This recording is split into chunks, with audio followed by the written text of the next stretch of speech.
everyone, and welcome to another session with the Thriving Immigrant Woman, a space where we share ideas on how we can rise, grow, and thrive together.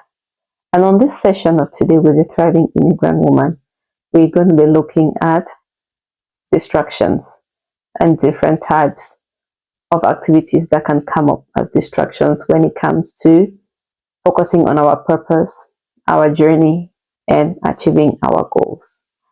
I would like us to pick a character from the Bible, which is going to be Nehemiah, and through that, we're going to focus on that. So again, you're welcome, and thank you for always engaging here with me.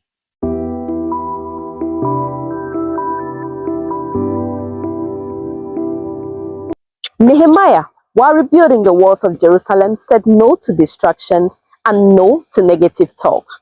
On this side of the wall, where we have fine immigrants trying to implant themselves, trying to bring reality to their purpose and goals, we've come to realize that distractions and other things have been some of the things that make them sway away from their goal. So on today's session, I want to say welcome to the Thriving Immigrant Woman, where I bring you live realities on how we can better ourselves and grow and also rise as immigrants. So on today's session, we're going to be focusing on different types of distractions that could either interfere with our goals, our purposes, while we are working hard to thrive. So again, you're welcome, and stay tuned as we engage. Thank you.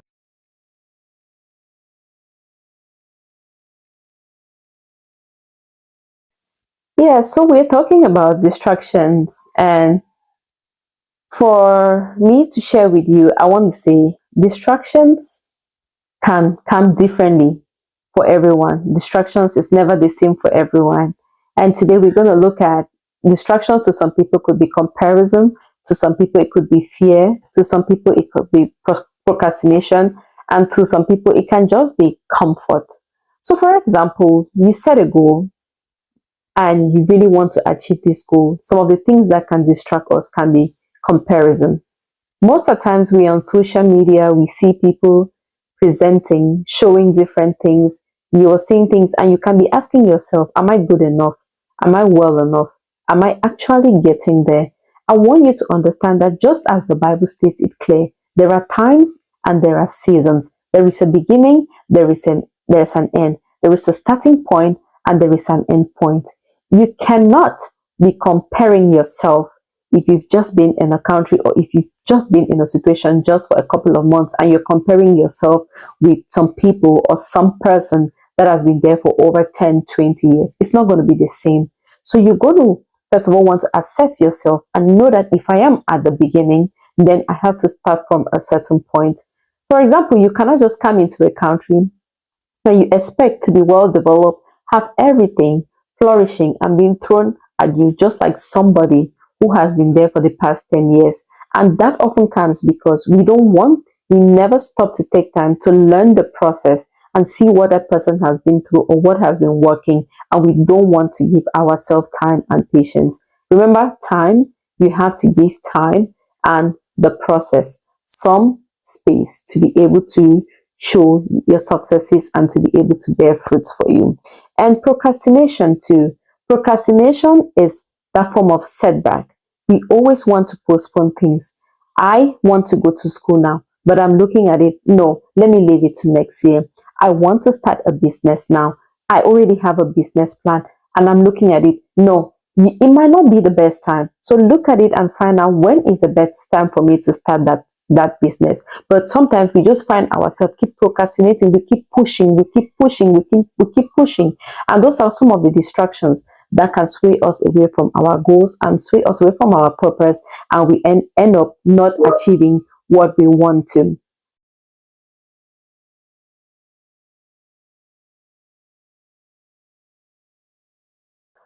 So when we look at another form of distraction, it's fear. Sometimes you feel like I'm not confident enough, but the Bible tells us, he says, fear not and put your trust in me, for I will be with you. God has promised that he will always be with us if that focus and that purpose is on God. And this is what I'm saying. You don't have to fear.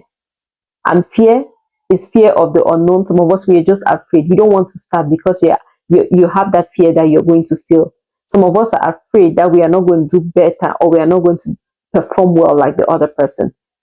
You have to get started. Get started in that school. Engage in that marriage if God is leading you.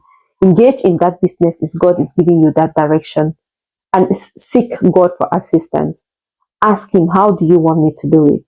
And another point I want to bring up is comfort. Sometimes we feel like we are too comfortable. We don't want to progress in life. No. No matter how comfortable we are, you have to seek diverse ways, different ways to become better and different ways to become successful. Don't just be comfortable at that point, because that might not be where God wants you to be. That might not be where God wants you to end. And that is why Nehemiah was bold enough when he was building the walls of Jerusalem. Nehemiah was bold enough to say, I can't come down. I have a mission to complete. What is that mission God has given you? Is it for you to further your education? Is it for you to start a new career? Is it for you to engage in a new business? It's time for you to tell all those distractions, tell procrastination, tell fear, tell all those negative talks around you that I have a mission to complete, and set your eyes on that goal and keep focusing and keep going ahead and keep pursuing that goal. And here we are. How can we start overcoming these distractions? How can we start overcoming fear? How can we start overcoming competition? It is also recognizing the distractions. There are a lot of distractions going on. There are people who want to attend all the occasions going on around them. We will learn to set boundaries. We will learn to identify. We will learn to prioritize what is important at that point. You want to go to school. At the same time, you want to socialize. At the same time, you want to start a business. We have to first of all set it at a level of priority. What is important? Is it me getting an education at this time? Is it me saving for a couple of months before I engage in school so that I don't find myself in too much debt? Is it time for me to socialize? Yes, there is time for you. You can socialize, and there's time for you to also find your education, and there's also time for you to start that business.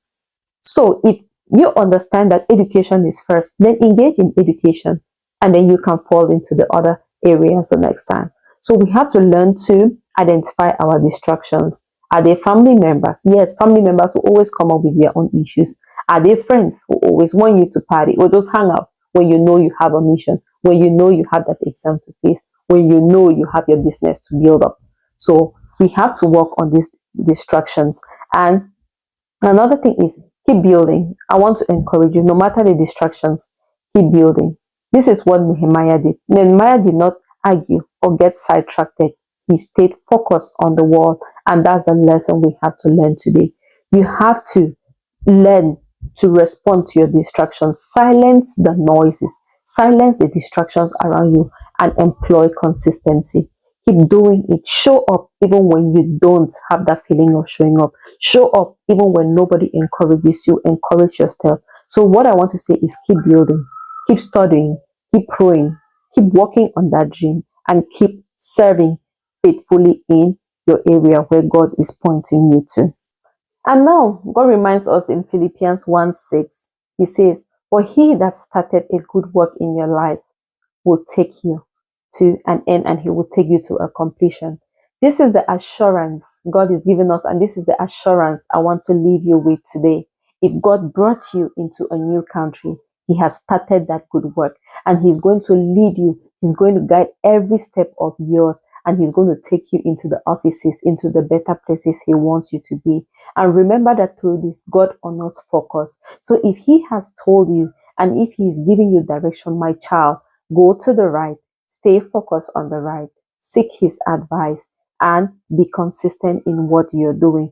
For when you stay focused on what God has assigned you to do, or what your purpose is and what your goal is, then God is going to provide you with strength. He's going to provide you with wisdom, and he's going to grant you favor. He will give you mentors to mentor you through. He will give you teachers. He will favor you, open you doors, and give you friends, peers, and colleagues that will support that dream. And in closing today, I want you to pause as you listen to this message and ask yourself, what's pulling my attention away from my purpose? What walls has God called me to build?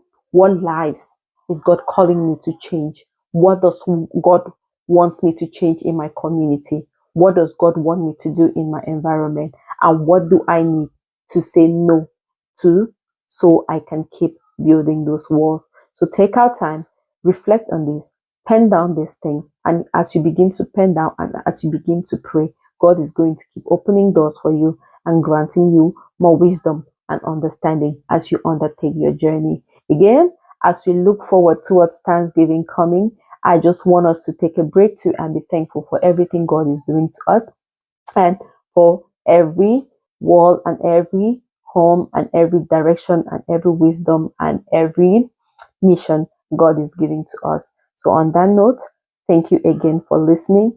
If this brings any meaning to you, please don't forget to share with others who might benefit. Thank you again. And here I am, the thriving immigrant woman, bringing to you again life lessons on how we can better ourselves, improve ourselves, and seek to fulfill our purpose as immigrants, no matter where you find yourself on the planet Earth. Thank you.